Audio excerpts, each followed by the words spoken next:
Hey, what's going on YouTube? BD Kane 721. Happy Friday. Hope everybody had a great week. Looking forward to the weekend. Today's video is going to be a little different. Normally on a Friday, I'd like to show you an update on my set that I'm trying to complete for this year. And I could very easily have done that, but today I'm doing something a little bit different because I want to highlight a completed set from years past and show you what I've accomplished, because I wanted to do that more often on the channel, and I just haven't done it, haven't gotten around to it, and there was a little bit of organizational issues that I was having at home with my sets and space and all that, so I decided I was going to start doing more binders several months ago, and now I figured out how I'm going to keep it all together at home and where I'm going to actually place the binders and everything, because I had to make some room. And so I decided to get one more of these really nice sturdy binders that I'm using for the Aqua Refractor set this year, and I used this particular binder for the Magenta Speckle set last year, and so I figured I'm gonna, as long as they're available, I'm gonna keep buying them. But they are expensive. They're like 30 bucks or something for this binders, which is very expensive for a binder, but in my opinion, it's worth it. They look great on the shelf and they're very sturdy.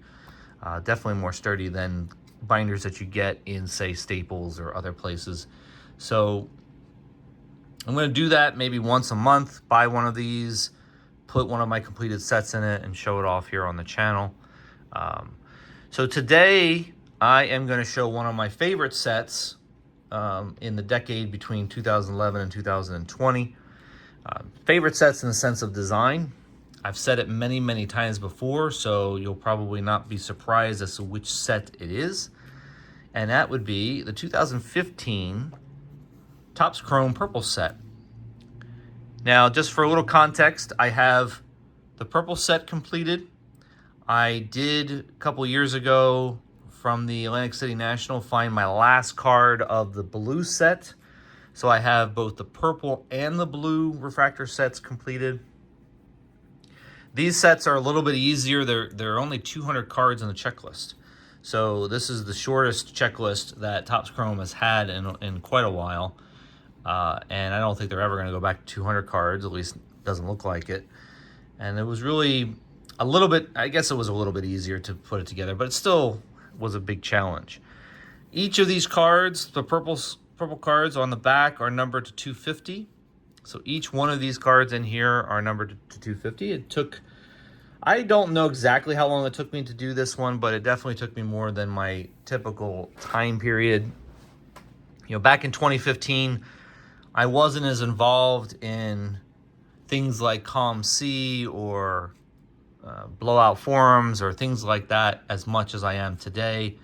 And so, and the network of people that I've had helping me over the years was not as great back then as it is today. So it took me a little bit longer. Now, I'm just going to flip through the pages, talk about some of the players that are in here, and also talk about how this set sits in the world of sets worthy of completing. I think back in 2015, this set had a lot of popularity to it. There was at least one rookie in this set that everybody was dying to get, and when I get to that page, you'll see who that is, and I'll talk about what happened to that particular player as far as I know. One of the things that I also like to do when I look back at these sets is see how many Hall of Famers are in it, either current actual Hall of Famers or players who are still playing and potentially have a chance to get in later on. And I counted up that there's probably going to be around 22 players in this set that will eventually be in the Hall of Fame or already in the Hall of Fame. And that's 22 out of 20, so I'm sorry, 22 out of 200, so that's about 10%. Card number one in the set is Derek Jeter, obvious Hall of Famer, and one of the best cards in this set. Unfortunately for a binder, it's probably in one of the worst positions that it could be in. So I have to really be careful about that card moving forward. I don't plan on doing a lot of looking at these cards over the years. I'll just be basically sitting on my shelf at home. Joe Mauer, recent Hall of Famer, on that first page. A lot of great names. Definitely players that had solid careers. Carlos Gonzalez, for example, Prince Fielder, Paul Konerko. I mean, some really solid players. The rookie class of this set really turned out to be probably not as good as people thought back then. You've got Yadier Molina here on this page. Madison Bumgarner had a solid career. Here's a rookie card, Addison Russell, who started out really well in the major leagues, but fizzled out, and I guess he had some personal issues, maybe even some PED stuff. I'm not 100% sure what happened to him, but he quickly left the MLB. Matt Kemp, who just, I think, was honored by the Dodgers, maybe in their Hall of Fame for their organization, if I'm not mistaken. Let's see here. We got Manny here, card number 42 in the set. And if you remember from the National this year, I just got his gold and orange of this card. Michael Taylor still playing. David Peralta's a player on the Padres this year. Pablo Sandoval had a good career, solid career.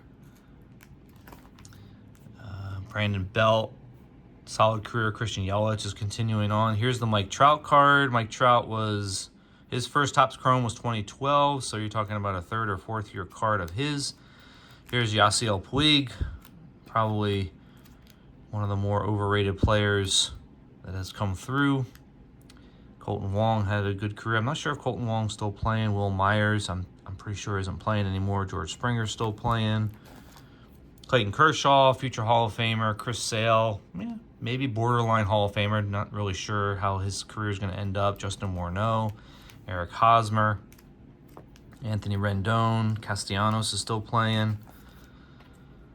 There's Giancarlo Stanton, Nolan Arenado, future Hall of Famer. One of my favorite players, Mookie Betts, here will be a Hall of Famer someday. We got Chuck Nasty. What's up, Ken? Over Ken's cardboard. Corey Kluber, Bryce Harper, definite Hall of Famer. Andrew McCutchen's kind of a borderline player, don't you think? I don't know. Leave me comments below if you think Andrew McCutchen's a Hall of Fame type player. Could be. Javi Baez was a big rookie back then. Adam Wainwright had a pretty good career. Hunter Pence. There's Aroldis Chapman still pitching at his age. Ian Kinsler had a good career. Ryan Howard. There's a should be Hall of Famer, I think. Max Scherzer probably going to get in. Chase Utley. David Wright had a pretty decent career before he got hit with injuries. Freddie Freeman's probably a Hall of Fame player. Paul Goldschmidt, you can probably say the same thing about him. Albert Pujols. And there's Chris Bryant. So this is the rookie that I wanted to highlight. Card number 112 in the set. Probably one of the, if you were to look at all of the rookies in the years between 2011 and 2020, I think Chris Bryant probably is up there as one of the most popular rookies when this set came out, when this product year came out. And his career has certainly fizzled pretty severely. Not really sure whatever happened to him. Maybe it was injuries. They fell out of love with him in Chicago, apparently. And I think he's with Colorado now. Nelson Cruz had a good career. Anthony Rizzo, good career. David Ortiz, Hall of Famer. Troy Tulowitzki. Jock Peterson still playing.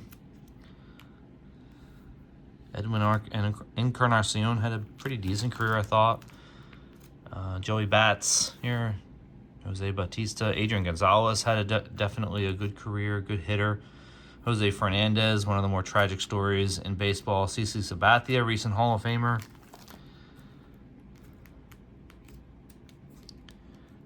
We got Jose Altuve here. Jorge Soler still playing. I'm sure I'm forgetting some people as I'm going through. Here's Miggy. Triple Crown winner.